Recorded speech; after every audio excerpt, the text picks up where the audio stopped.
Hello students, welcome back to Gokul coaching centre. आज हम bio का पढ़ेंगे टॉपिक जंतुओं में पोषण। ठीक है, तो पहला टॉपिक है जंतुओं में पोषण कितने चरण में संपन्न होता है। ठीक, जंतुओं में पोषण कितने चरण में संपन्न होता है। तो जंतुओं में पोषण कैसे कैसे होता है, किस माध्यम से होता है, उसके कितने चरण हैं, वो सब देखेंगे। तो पौधे अपना भोजन के लिए आत्मनिर्भर होते हैं। ठीक है, पौधे अपने भोजन के लिए स्वयं अपने आप ही भोजन बनाते हैं, इसलिए उन्हें क्या बोलते हैं, आत्मनिर्भर होते हैं। तो पौधे अपना पोषण के लिए आत्मनिर्भर होते हैं, जबकि जीव एवं जंतु पेड़ पौधे पर निर्भर रहते हैं। ठीक है, पेड़ पौधे क्या करते हैं, अपना भोजन स्वयं बनाते हैं, इसलिए उन्हें स्वपोषी कहते हैं। जबकि जंतु क्या होते हैं, जीव जंतु अपना भोजन दूसरों के ऊपर आश्रित रहते हैं, इसलिए उन्हें परपोषी कहते हैं। तो इसमें बोला है पौधे अपने पोषण के लिए आत्मनिर्भर होते हैं, जबकि जीव जंतु पेड़ पौधों पर निर्भर होते हैं। ऐसे जीव जो अपना पोषण दूसरे जीवों से प्राप्त करते हैं, ठीक है, ऐसे जीव जो अपना भोजन दूसरे जीवों से प्राप्त करते हैं, उसे परपोषी अथवा विषमपोषी कहते हैं। ठीक है, ऐसे जीव अपने भोजन के लिए दूसरों पर निर्भर रहते हैं, दूसरे जीवों पर निर्भर रहते हैं, उसे परपोषी अथवा विषमपोषी कहा जाता है।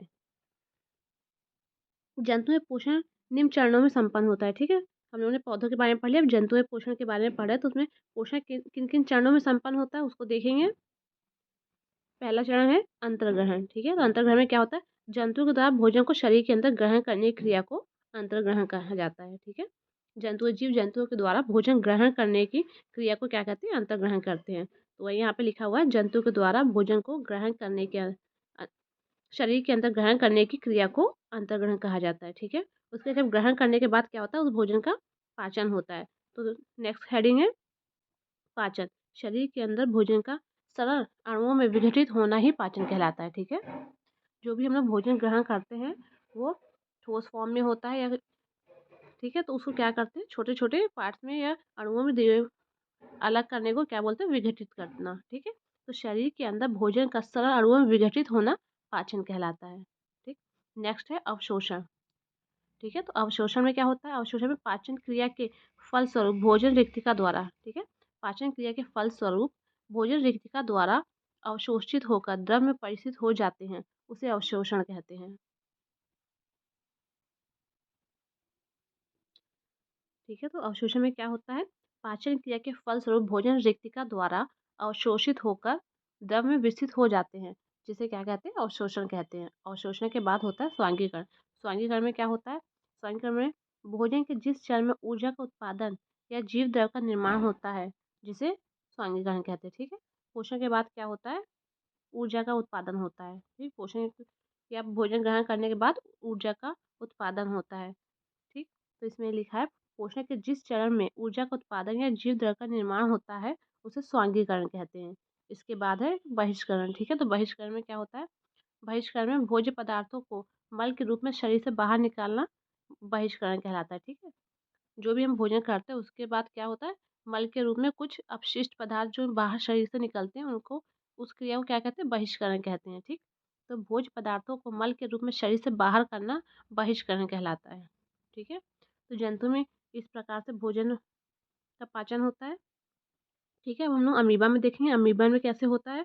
तो अमीबा का चित्र यहाँ बना हुआ है, ये देखिए, ये अमीबा है। ठीक है, ये अमीबा है, तो अमीबा में बीच में क्या होता है, केंद्रक होता है। ठीक है, अब अमीबा भोजन कैसे ग्रहण करता है, अगर भोजन सामने है उसके, तो वो खाद्य कण जो है सामने, तो उसको क्या करता है, अपने कूट पाद की सहायता से उसको पहले अपने अंदर लेता है, फिर उसके बाद वो खाद्य रिक्तिका में चला जाता है, उसके बाद वो अवशोषित कर लिया जाता है। तो अब पढ़ेंगे अमीबा के बारे में।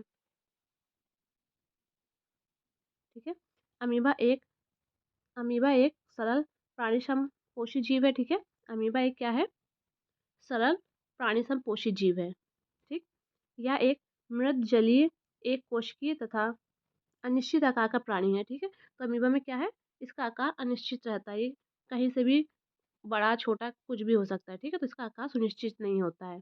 तो यह एक मृदु जलीय एक कोशिकीय तथा अनिश्चित आकार का प्राणी है। अमीबा का आकार कूट पादों के बनने और बिगड़ने के कारण बदलता रहता है। ठीक है, तो इसकी जो है ये सब आकार, ये कूट पाद हैं इनके। तो अमीबा का आकार कूट पादों के बनने और बिगड़ने के कारण बदलता रहता है। ठीक है, अमीबा कूट पादों की मदद अर्थात सहायता से ही भोजन ग्रहण करता है। ठीक है, तो अमीबा भोजन कैसे ग्रहण करता है, कूट पादों की सहायता, जैसे कि देखिए ऊपर चित्र में बना हुआ है कि कूट पाद है, उसके सहायता से क्या कर रहा है, खाद्य कण ग्रहण कर रहा है।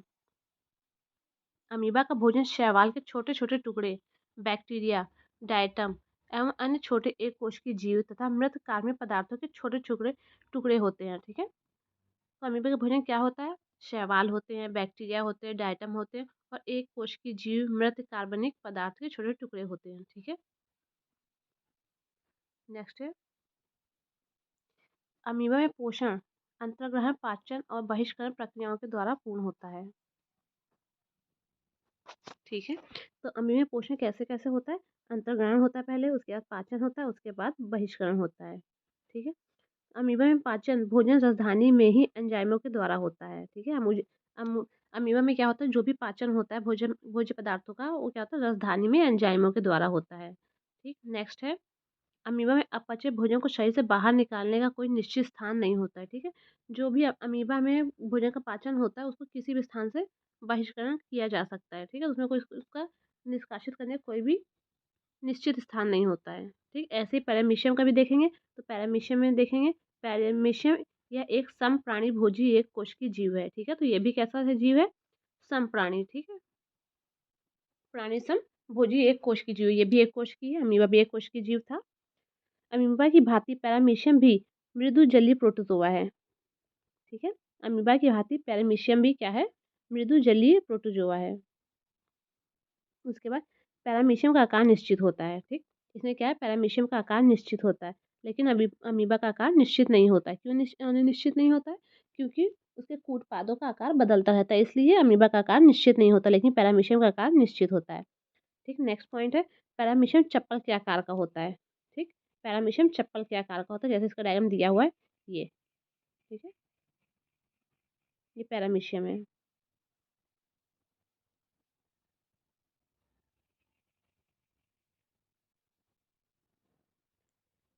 ठीक है, अब फिर नेक्स्ट पॉइंट है पैरामीशियम शरीर में प्रचलन अंगक सिलिका से ढका होता है। ठीक, पैरामीशियम शरीर में प्रचलन अंगक शीलिया से ढका होता है। ठीक है, किससे ढका होता है? शीलिया से ढका होता है। पैरामीशियम में भोजन का अंतर्ग्रहण शरीर के एक निश्चित स्थान से होता है। ठीक है, पैरामीशियम में क्या होता है? भोजन का अंतर्ग्रहण एक निश्चित स्थान से होता है। ठीक है, उसके बाद क्या है? जो कोशिका मुख या साइटो कहलाता है। ठीक है, पैरामीशियम में भोजन का अंतर्ग्रहण शरीर के एक निश्चित स्थान से होता है, जो कोशिका मुख या साइटोस्म कहलाता है। ठीक है, कोशिका मुख या साइटोस्म कहलाता है। अब इसके बाद हम लोग देखेंगे कि मानव में पाचन तंत्र कैसा होता है। ठीक है, अब मानव के बारे में पढ़ेंगे, मानव पाचन तंत्र के बारे में। आहार नाल पहला पार्ट है आहार नाल। ठीक है, तो सबसे पहले क्या होता है? भोजन कहाँ से? आहार नाल से जाता है। तो आहार नाल एक लंबी कुंडली सी रचना होती है। ठीक, एक लंबी कुंडली सी रचना होती है जिसकी लंबाई लगभग 8 से 10 मीटर होती है। ठीक है, यहाँ पे लिखा नहीं है लेकिन यहाँ होगा 8 से 10 मीटर। ठीक है, तो आहार में एक लंबी कुंडली सी रचना होती है जिसकी लंबाई 8 से 10 मीटर होती है। ठीक है, 8 से 10 मीटर होती है। इसकी शुरुआत क्या होता है? मुंह गुहा से लेकर मल द्वार तक होता है। ठीक है, आहार नाल आहार नाल की शुरुआत कहाँ से? मुंह गुहा से होती है और मल गुहा तक होता है। ठीक, उसके बाद नेक्स्ट पॉइंट है आहार नाल पाचन ग्रंथि और पाचन क्रिया मिलकर पाचन तंत्र का निर्माण करते हैं। ठीक है, तो आहार नाल पाचन ग्रंथि और पाचन क्रिया मिलकर पाचन तंत्र का निर्माण करते हैं। ठीक, आहार नाल यह एक कुंडली संरचना है। ठीक है, आहार नाल यह एक कुंडली संरचना जिसकी लंबाई 8 से 10 मीटर तक होती है। यह मुंह गुहा से शुरू होकर मल द्वार तक फैली रहती है। ठीक है, तो आहार नाल की लंबाई कितनी होती है? 8 से 10 मीटर होती है। यह मुंह गुहा से शुरू होकर मल द्वार तक फैली होती है। ठीक, नेक्स्ट पॉइंट है मुँह गुहा आहार नल का पहला भाग होता है। ठीक है, मुँह गुहा जो होता है आहार नल का पहला भाग होता है। यह ऊपरी और निचले जबड़े से घिरा होता है। यह ऊपरी और निचले जबड़े से घिरा होता है। मुँह गुहा में जीभ तथा दांत होते हैं। ठीक है, मुँह गुहा में क्या होता है? जीभ तथा दांत होते हैं। नेक्स्ट पॉइंट है हमारे मुँह गुहा में 3 जोड़ी लाल ग्रंथियाँ पाई जाती हैं। ठीक है, हमारे मुँह गुहा में 3 जोड़ी लाल ग्रंथियाँ पाई जाती हैं। लाल ग्रंथि से निकलने वाला सबसे प्रमुख हार्मोन टाइलिन होता है। ठीक है, लाल 3 प्रकार की लाल ग्रंथियाँ होती हैं। ठीक है, उसमें सबसे प्रमुख क्या होता है? टाइलिन होता है। उसके बाद है भोजन का पाचन मुँह गुहा से ही प्रारंभ हो जाता है। ठीक, भोजन का पाचन मुँह गुहा से ही प्रारंभ हो जाता है। टाइलिन क्या करता है? कार्बोहाइड्रेट का पाचन करता है। ठीक, 3 लाल ग्रंथियाँ होती हैं, ठीक है? लाल ग्रंथि से निकलने वाला प्रमुख एंजाइम क्या है? टाइलिन है, ठीक? टाइलिन क्या करता है? कार्बोहाइड्रेट का पाचन करता है, ठीक? इसके बाद है जीभ के ऊपरी सतह पर जब भोजन मुँह में जाता है तो वहाँ पे क्या होता है? दाँत होते हैं, जीभ होते हैं, तो उसमें क्या होता है? जीभ के ऊपरी सतह पर कई छोटे-छोटे अंकुर होते हैं, जिन्हें स्वाद कलिका कहते हैं। इन्हीं स्वाद कलिकाओं के द्वारा भोजन के मीठा, खारा, खट्टा और कड़वा आदि का अनुभव होता है, ठीक है? जो भी हम भोजन करते हैं तो हमें उसका स्वाद का एहसास होता है, कैसे हो कोई भोजन क्या होता है? मीठा होता है, कोई खट्टा होता है और खारा होता है और कुछ पदार्थ कड़वे होते हैं। तो हमें किस वजह से पता चलता है? जीभ की ऊपरी सतह पर कई छोटे-छोटे अंकुर होते हैं, जिन्हें स्वाद कलिका कहते हैं। इसी से हम लोग को भोजन के स्वाद के बारे में अनुभव होता है, ठीक?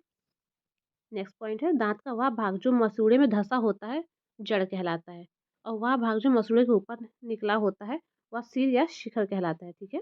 दाँत का क्या दाँत जो है वो आधा भाग क्या हमारे मसूड़े के अंदर होता है और कुछ मसूड़े के ऊपर होता है। तो मसूड़े के अंदर वाले भाग को जड़ कहा जाता है और मसूड़े के ऊपर वाले भाग को सिर या शिखर कहा जाता है, ठीक है? जड़ तथा शिखर के बीच वाला भाग ग्रीवा या गर्दन कहलाता है, ठीक? जड़ तथा शिखर के बीच वाला भाग ग्रीवा या गर्दन कहलाता है। नेक्स्ट पॉइंट है दांत के भीतर एक मज्जा होता है जिसके ऊपर गुहा होती है, ठीक है? दांत के भीतर एक मज्जा होता है जिसके ऊपर गुहा होती है, दंतास्थि या डेंटाइन होती है जो, ठीक है? तो क्या है दांत के भीतर एक मज्जा जिसके ऊपर गुहा होती है, दंतास्थि या डेंटाइन होती है जो दांत का अधिकांश भाग तैयार करती है, ठीक है? या हड्डी से बड़ी कड़ी और पीले रंग की होती है, ठीक? यह हड्डी से बड़ी कड़ी होती है और पीले रंग की होती है, ठीक? डेंटाइन के ऊपर इनामेल का एक कड़ी परत होती है जो सुरक्षा दांतों की सुरक्षा करती है, ठीक? डेंटाइन के ऊपर क्या है इनामेल की एक कड़ी परत होती है जो दांतों की सुरक्षा करती है। नेक्स्ट पॉइंट है मानव शरीर का सबसे कठोर पदार्थ दांतों का इनामेल ही होता है, ठीक है? मानव शरीर का सबसे कठोर पदार्थ कौन सा होता है? दांतों का इनामेल होता है। उसके बाद नेक्स्ट पॉइंट है दांत भोजन को काटने चबाने का कार्य करते हैं, ठीक है? दांतों से क्या किया जाता है? भोजन को काटा जाता है और चबाया जाता है, ठीक है? इसके बाद एक वयस्क मनुष्य के मुंह में कुल कितने 32 दांत होते हैं, ठीक है? एक वयस्क मनुष्य के मुंह में टोटल 32 दांत होते हैं और दांत कितने प्रकार के होते हैं? 4 प्रकार के होते हैं, ठीक है? ये जो दांत है कितने प्रकार के? 4 प्रकार के होते हैं। तो पहला देख लेंगे। पहला कृंतक है, ठीक है? पहला क्या है? कृंतक या इंसाइजर है, ठीक? ये देखिए यहाँ इंसाइजर, ये वाले दांत को क्या बोलते हैं? इंसाइजर। आगे वाले दांत को इंसाइजर बोलते हैं। दूसरा है भेदक या कैनाइन, ठीक है? तो इस दांत को क्या बोलेंगे? भेदक या कैनाइन। और तीसरा है अग्रचर्णक, ठीक? तीसरा क्या है? अग्रचर्णक या प्रीमोलर। इन दो दांतों को क्या बोलेंगे? प्रीमोलर, ठीक है? और लास्ट है चर्णक या मोलर। तो इनको क्या बोलेंगे? चर्णक या मोलर बोलेंगे, ठीक? चार दांत कितने प्रकार के होते हैं? 4 प्रकार के होते हैं। इंसाइजर, कैनाइन, प्रीमोलर, मोलर, ठीक है? दांतों के 4 प्रकार कौन-कौन से हैं? कृंतक, ठीक है? उसके बाद है भेदक, अग्रचर्णक, फिर चर्णक। अब इसके बाद हम लोग दांतों के बारे में देख लिया, उसके बाद भोजन कहाँ जाता है, उसके बारे में देखेंगे। अमाशय, ठीक है? अमाशय। अमाशय क्या है? ग्रास नली के आगे थैलानुमा संरचना को अमाशय कहा जाता है, ठीक? ग्रास नली के बाद जो थैलानुमा संरचना होती है उसको अमाशय कहा जाता है, ठीक? जिसका आकार अंग्रेजी के जे आकार का होता है, ठीक? अमाशय का आकार कैसा होता है? अंग्रेजी के जे आकार का, जैसे देखिए यहाँ पे दिया हुआ है। ये जो है हमारा क्या है? अमाशय है, ठीक? अमाशय में 3 भाग होते हैं, जिसमें अग्र भाग को कार्डियक, ठीक है? मध्य भाग को फुंडिक और पिछले भाग को पाइलोलिक कहा जाता है, ठीक? इसको 3 भागों में बाँटा गया है। तो पहला भाग है कार्डियक, मध्य भाग को फुंडिक और पिछले भाग को पाइरोलिक कहा जाता है, ठीक? अमाशय में भोजन, ठीक, 3 से 4 घंटा रहता है, ठीक? अमाशय में भोजन कितने 3 से 4 घंटा तक रहता है, ठीक है? अमाशय में भोजन 3 से 4 घंटा तक रहता है, ठीक? अमाशय में गाढ़ा लेय पदार्थ को क्या कहा जाता है? काइम कहा जाता है, ठीक? गाढ़े लेय पदार्थ को काइम कहा जाता है, जबकि तरल पदार्थ को चाइल कहा जाता है। गाढ़े लेय पदार्थ को काइल, ठीक है? गाढ़े लेई पदार्थ को क्या होता है? काइम कहा जाता है और तरल पदार्थ को चाइल कहा जाता है, ठीक? अमाशय में 2 एंजाइम का स्राव होता है, पहला है पेप्सिन और दूसरा लाइपेज, ठीक है? अमाशय में 2 एंजाइम का स्राव होता है पेप्सिन और लाइपेज। उसके बाद देखें जठर ग्रंथियों की कोशिकाएं 3 प्रकार की होती हैं, ठीक है? जठर ग्रंथियों की कोशिकाएं 3 प्रकार की होती हैं। हाइड्रोक्लोरिक अम्ल का स्राव अम्लजनक कोशिकाओं से होता है। हाइड्रोक्लोरिक अम्ल निष्क्रिय पेप्सिजोन को सक्रिय, ठीक है? हाइड्रोक्लोरिक का कार्य क्या होता है? हाइड्रोक्लोरिक का अम्ल का काम क्या होता है? निष्क्रिय पेप्सिनोजेन को सक्रिय पेप्सिन नामक एंजाइम में बदलना होता है, ठीक? हाइड्रोक्लोरिक अम्ल का स्राव अम्लजनक कोशिकाओं में होता है। हाइड्रोक्लोरिक अम्ल निष्क्रिय पेप्सिनोजेन को सक्रिय पेप्सिन नामक एंजाइम में बदल देता है, ठीक? मनुष्य के आमाशय में प्रतिदिन लगभग 3 लीटर जठर रस का स्राव होता है, ठीक है? मनुष्य के आमाशय में प्रतिदिन 3 लीटर जठर रस का स्राव होता है। अग्नाशय, ठीक है? अग्नाशय के बारे में देखेंगे। अग्नाशय, ये हमारा अग्नाशय का चित्र है। अग्नाशय, ठीक है? अग्नाशय में आमाशय के ठीक नीचे तथा ग्रहणी को घेरे पीले रंग की ग्रंथि होती है, जो अग्नाशय कहलाती है, ठीक है? आमाशय के ठीक नीचे तथा ग्रहणी के को घेरे हुए, ठीक है? ग्रहणी को घेरे हुए एक पीले रंग की ग्रंथि होती है, जो अग्नाशय कहलाती है, ठीक है? अग्नाशय या पैंक्रियास कहलाती है। यह अमाशय और छोटी आंत के बीच में स्थित रहता है। यह अमाशय और छोटी आंत के बीच में स्थित रहता है। इसमें दो इसमें से लाइपेज नामक एंजाइम स्राव होता है, ठीक है? अग्नाशय से क्या होता है? लाइपेज नामक एंजाइम स्रावित होता है। इसका मुख्य कार्य क्या होता है? वसा को वसा अम्ल में बदलना होता है, ठीक है? मनुष्य में आमाशय प्रतिदिन लगभग 3 लीटर जठर रस का स्राव करता है।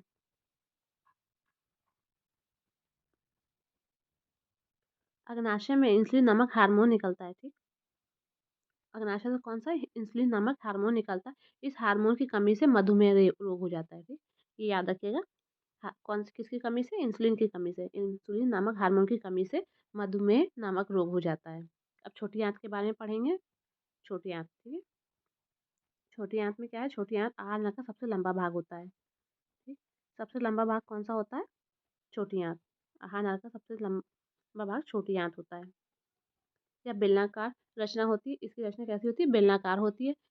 आहार नल के इस भाग में पाचन की क्रिया पूर्ण होती है, ठीक है? जितना भी भोजन हम लोग खाते हैं, ठीक है? या अवशोषित करते हैं, तो सारा भोजन काम ग्रहण करते हैं, सब भोजन का पाचन कहाँ होता है? छोटी आंत में होता है, ठीक है? तो आहार नाल के इसमें ठीक, आहार नाल के इस भाग में पाचन की क्रिया पूर्ण होती है। मनुष्य में इसकी लंबाई लगभग 6 से 7 मीटर होती है, ठीक है? आहार नाल क्या है? छोटी आंत की लंबाई कितनी होती है? लगभग 6 से 7 मीटर होती है तथा चौड़ाई 2.5 सेंटीमीटर होती है, ठीक है? चौड़ाई कितनी होती है? 2.5 होती है। लंबाई 6 से 7 मीटर की होती है। अलग अलग जंतुओं में छोटी आंत की लंबाई अलग अलग होती है, ठीक है? इसकी लंबाई सामान्यतः भोजन के प्रकार पर निर्भर करती है कि जैसा भोजन करेगा जीव जंतु, वैसे ही उन लोगों की छोटी आंत की लंबाई होती है। जैसे यहाँ पे दिया हुआ है शाकाहारी। जैसे शाकाहारी जंतु क्या करते हैं? उनकी छोटी आंत की लंबाई अधिक होती है ताकि उनको शरीर में पचाना ठीक से हो सके, ठीक? जो शाकाहारी जंतु होते हैं, क्या होता है? उनकी जो छोटी आंत होती है सबसे लंबी होती है, मतलब सबसे लंबी उनकी लंबाई लंबी होती है। ऐसा क्यों होता है? ताकि उनमें जो सेलुलोज का पाचन होता है वो ठीक से हो सके। मांसाहारी भोजन का पाचन अपेक्षाकृत सरल होता है, इसलिए मांसाहारी जंतु की आंतें जो होती हैं वो उसकी लंबाई छोटी होती है, ठीक? तो मांसाहारी जो जंतु होते हैं उनकी छोटी आंत की लंबाई छोटी होती है, और जो शाकाहारी यानी कि जो पेड़ पौधे घास खाते हैं उनकी छोटी आंत की लंबाई अधिक होती है, ठीक? छोटी आंत 3 भागों में बटा हुआ है, ग्रहणी, जेजुनम और इलियम में बटा है, ठीक? छोटी आंत ग्रहणी छोटी आंत का पहला भाग होता है, जो अमाशय के पाइलोरिक भाग से ठीक शुरू होता है, ठीक? ग्रहणी है छोटी आंत का पहला भाग होता है, हुँ? जो अमाशय के पाइलोरिक भाग से ठीक बाद शुरू होता है। यह प्रायः सी के आकार का होता है, ठीक? यह प्रायः कैसा होता है? सी आकार का होता है। उसके बाद है ग्रहणी के लगभग बीचों-बीच एक छिद्र के द्वारा एक नलिका खुलती है। ग्रहणी के लगभग बीचों-बीच एक छिद्र के द्वारा एक नलिका खुलती है। यह नलिका 2 अलग-अलग नलिकाओं के आपस में जुड़ने से बनी होती है। छोटी आंत का अधिकांश भाग, ठीक है? तो इसमें क्या है? ठीक है, तो इसमें क्या होगा क्या? छोटी आँत 3 भागों में बँटा होता है, ग्रहणी, जेजुनम, इलियम में बँटा होता है, ठीक है। ग्रहणी छोटी आँत का पहला भाग होता है जो आमाशय के पाइलोरिक भाग के ठीक बाद से शुरू होता है, ठीक। या सी आकार का होता है। ग्रहणी में लगभग बीचों-बीच में एक छिद्र के द्वारा नलिका खुलती है, ठीक। या नलिका 2 अलग-अलग नलिकाओं को आपस में जोड़ने से बनी होती है। छोटी आँत का अधिकांश भाग, ठीक है, छोटी आँत का अधिकांश भाग इलियम होता है। 3 भाग होते हैं, ग्रहणी, जेजुनम और इलियम, तो उसका छोटी आँत का अधिकांश भाग इलियम का ही होता है, ठीक। इस भाग में भोजन का अंतिम रूप से पाचन समाप्त होता है, ठीक। इलियम में भोजन का अंतिम रूप से पाचन समाप्त होता है। पचे हुए भोजन का अवशोषण भी छोटी आँत के इसी भाग में हो जाता है, ठीक। छोटी आँत के इसी भाग में हो जाता है, मतलब इलियम में ही हो जाता है, ठीक है। इसके बाद हम लोग पढ़ेंगे यकृत के बारे में। ये हमारा यकृत है, ये हमारा यकृत है, ठीक है। यकृत का चित्र देख लीजिए। चलिए, यकृत शरीर की सबसे बड़ी ग्रंथि होती है, ठीक है। यकृत शरीर की सबसे बड़ी ग्रंथि होती है। इसका वजन अर्थात भार 1.5 केजी होता है, यानी 1.5 केजी होता है। उदर के ऊपरी दाएं भाग में अवस्थित पित्त का निर्माण यकृत करता है, ठीक है, करता है, ठीक। पर पित्त पित्ताशय में जमा होता है। पित्त क्या होता है? पित्ताशय में जमा होता है। पित्त गाढ़ा एवं हरा रंग का क्षारीय द्रव होता है, ठीक। पित्त क्या होता है? गाढ़ा एवं हरा रंग का क्षारीय द्रव होता है। पित्त का पीएच मान लगभग 7.7 होता है, ठीक है। पित्त का पीएच मान 7.7 होता है। इसमें कोई एंजाइम नहीं होता है, ठीक है। पित्त में कोई भी एंजाइम नहीं होता है। अब इसके बाद हम लोग बड़ी आंत के बारे में पढ़ेंगे। बड़ी आंत के बारे में देख लेते हैं। बड़ी आंत यह पाचन तंत्र का सबसे अंतिम भाग है, ठीक है। यह पाचन तंत्र का सबसे अंतिम भाग है। यहाँ सिर्फ अपशिष्ट पदार्थों में मिले हुए पानी या जल को अवशोषित कर लिया जाता है, ठीक है। जितना भी हम लोग का पाचन क्रिया होती है उसके बाद जो भी अवशिष्ट पदार्थ बचता है उससे क्या होता है, जल या पानी को यहाँ पे अवशोषित कर लिया जाता है। और उसके बाद है बचे हुए अपशिष्ट पदार्थों को मल के द्वार से रास्ते से बाहर निकाल दिया जाता है, ठीक है। यहाँ पे क्या होता है, जितने भी भोजन का पाचन होना होता है वो हमारी छोटी आंत में हो जाता है। उसके बाद जो अपशिष्ट पदार्थ बचता है उसमें से जल को अवशोषित कर लिया जाता है बड़ी आंत में। उसके बाद बचे हुए अपशिष्ट पदार्थों को मल द्वार के रास्ते बाहर निकाल दिया जाता है, ठीक है। तो छोटी आंत आहार नाल के अगले भाग बड़ी आंत में खुलती है, ठीक है। छोटी आंत के बाद आहार आहार नाल का कौन सा पार्ट आता है? बड़ी आंत आता है, ठीक है। तो छोटी आंत का आहार नाल के अगले भाग बड़ी आंत में खुलती है, ठीक। बड़ी आंत 2 भागों में बटा होता है। ये भाग होता है कोलन तथा मलाशय या रेक्टम कहलाता है, ठीक है। बड़ी आंत 2 भागों में बटा होता है। पहला होता है कोलन और दूसरा मलाशय या रेक्टम कहलाते हैं। छोटी आंत तथा बड़ी आंत की जोड़ पे छोटी सी नली होती है, ठीक है। ये ध्यान रखिएगा, छोटी आंत और बड़ी आंत की जोड़ पे छोटी सी नली होती है जो सीकम कहलाता है।